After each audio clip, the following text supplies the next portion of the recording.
सीढ़ियां चढ़ते हुए जो उतरना भूल जाते हैं, सीढ़ियां चढ़ते हुए जो उतरना भूल जाते हैं, वो घर नहीं लौट पाते। चार्ट ऑफ द वीक के एक बिल्कुल ताजा तरीन एपिसोड में आप सभी का फिर एक बार स्वागत है। चारों ओर चुनाव परिणामों की अपेक्षाएं चल रही हैं, अटकलें चल रही हैं, कयास चल रहे हैं और बाजार में काम कर रहे हर व्यक्ति का फोकस केवल चुनाव के परिणामों पर है।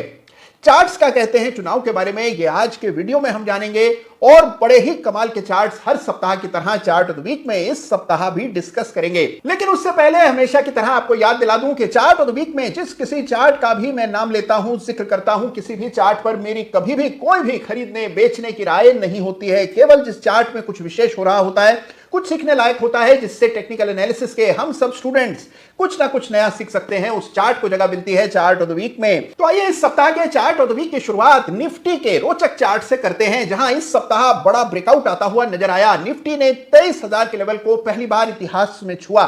जब इसको होता हुआ मैं देख रहा था, मुझे याद आ रहा था 2014 का मंजर।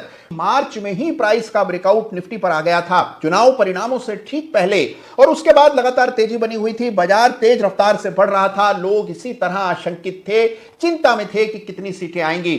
और उसके बाद जो तेजी चली उसने निफ्टी को 9,000 के लेवल्स तक ले गई और जाकर के 2015 में यानी कि अगले साल तेजी रुकी।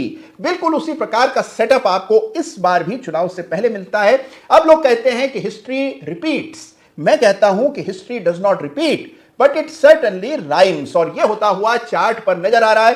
तो ऐसे मौके पर जहां सबकी नजरें चुनाव परिणामों पर है, इतिहास को टटोल करके देखिए, पिछले 3-4 चुनाव को देखिए और देखिए कि चुनाव का असर बाजार के चार्ट्स पर कैसा दिखाई देता है। तो यह काम स्वयं से जरूर कीजिएगा। आइए दूसरे रोचक चार्ट का रुख करते हैं। दूसरा रोचक चार्ट है एनवीडिया का चार्ट। जी हां, एनवीडिया के चार्ट पर जबरदस्त ब्रेकआउट आता हुआ नजर आ रहा है। आपको याद होगा कि एनवीडिया की चर्चा लगातार हम चार्ट ऑफ द वीक में करते आए हैं, लेकिन इस सप्ताह जो कीर्तिमान इस चार्ट ने बनाया है, लाइफ टाइम हाईएस्ट लेवल पर एनवीडिया का क्लोज आया। बड़ी बात यह नहीं है कि इतना बड़ा ब्रेकआउट और इतनी बड़ी तेजी देखने को मिली, बड़ी बात है इसका मार्केट कैप। अद्भुत मार्केट कैप एनवीडिया का हो चुका है, यानी कि इतनी बड़ी कंपनी भी इतनी और तेजी दिखा सकती है, यह हम सबके लिए एक सीखने जैसी चीज है। तो अगर कंपनी बड़ी है और उसमें बड़ी तेजी नहीं आ सकती, ये पूर्वाग्रह मन में मत रखिए, चार्ट्स देखिए और चार्ट्स पर विश्वास कीजिए। आपके सामने बेमिसाल चार्ट है एनवीडिया का, बड़ा ही रोचक चार्ट है।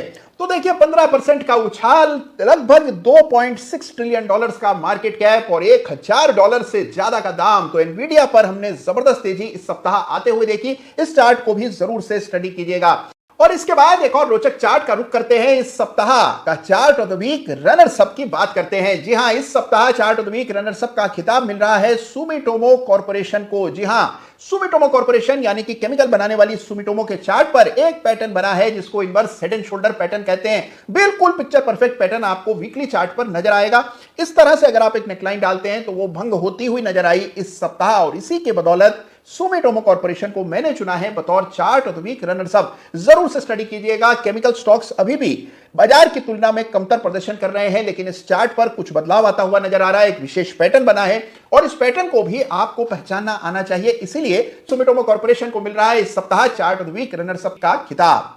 और अब बारी इस सप्ताह के बड़े ही धमाकेदार चार्ट ऑफ द वीक की। जी हां, इस सप्ताह का चार्ट ऑफ द वीक है पारस डिफेंस। डिफेंस के शेयर्स में तो आग लग गई है। सरकारी डिफेंस कंपनियों में हमने अभूतपूर्व तेजी देखी है, सभी रिकॉर्ड हाइस पर हैं और लगातार नए कीर्तिमान बना रहे हैं। पारस डिफेंस के चार्ट पर भी महीनों के इंतजार के बाद अब ब्रेकआउट आता हुआ दिखाई दे रहा है। तो आइए चार्ट को बेहतर समझते हैं, डिटेल में समझते हैं, इस सप्ताह के चार्ट ऑफ द वीक के दर्शन करते हैं। तो लीजिए पेश है आपके सामने इस सप्ताह का बड़ा ही रोचक, बहुत ही interesting chart of the week, यानी पारस डिफेंस। और यह है पारस डिफेंस का वीकली चार्ट जिसे अभी आप देख पा रहे हैं। पारस डिफेंस के चार्ट पर हमने बड़ा मोमेंटम इस सप्ताह बनते हुए देखा।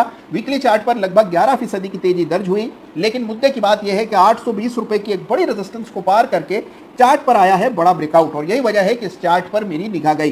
देखिए, इस चार्ट को चार्ट ऑफ द वीक का खिताब देने की मुख्य वजह यह है कि कई बार स्टॉक लिस्टिंग के बाद बहुत समय तक सुस्त हो जाता है, एक सीमित दायरे में ट्रेड करता है और निवेशक अदला बदली करते रहते हैं। लेकिन फिर जब इस तरह के सारे दबाव तनाव चार्ट पर से दूर हो जाते हैं, तब आते हैं बड़े ब्रेकआउट्स। डिफेंस शेयर्स की तेजी लगातार जारी है और पारस डिफेंस में आया है एक कई सालों का ब्रेकआउट। जी हाँ, आइए रेजिस्टेंस की रेखा को चार्ट पर दर्ज करते हैं। लीजिए, यह है आपके सामने रेजिस्टेंस की रेखा और आप देखेंगे कि रेजिस्टेंस की लाइन इस सप्ताह भंग हुई। 820 के आसपास की रेखा मैंने डाली है और उसका ब्रेकआउट इस सप्ताह आता हुआ दिखाई पड़ा और लगभग 2 साल की मेहनत के बाद ये ब्रेकआउट कायम हुआ है, तो इस ब्रेकआउट को कुछ इंपॉर्टेंस देना चाहिए। अब रहा सवाल रेजिस्टेंस का, यानी कि अगला रेजिस्टेंस चार्ट पर कहां है।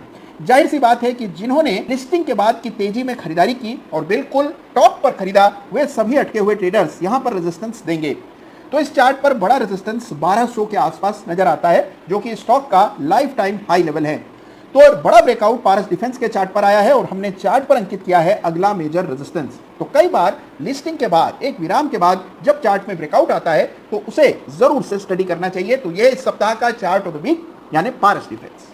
तो पारस डिफेंस के चार्ट पर आया है बड़ा ब्रेकआउट और मुझे पूरा यकीन है इस ब्रेकआउट को जरूर से आप पहचान गए होंगे। तो देखिए, बाजार की इस तेजी के बावजूद अभी भी कई सारे ऐसे चार्ट्स हैं जहां पर मल्टी ईयर ब्रेकआउट आते हुए आपको दिखाई पड़ेंगे। आपको उन चार्ट्स पर विशेष फोकस करना है। आपकी नजर में भी ऐसा ही कोई मल्टी ईयर ब्रेकआउट हो तो कमेंट में जरूर लिखिएगा, उसका चार्ट मैं भी स्टडी करूंगा और जो चार्ट मैं आपके साथ साझा कर रहा हूं उनको आप भी स्टडी कीजिएगा। अपना एनालिसिस इसी तरह सुधारते चलिए, नए टूल्स और नए कॉन्सेप्ट्स को अपने एनालिसिस में जोड़ते चलिए और फिर देखिए किस तरह का प्रोफेशनल एनालिसिस आप मिनटों में कर लेंगे। ख्याल रखिएगा अपना, चार्ट्स देखते रहिएगा। धन्यवाद आपका। जय हिंद, जय भारत।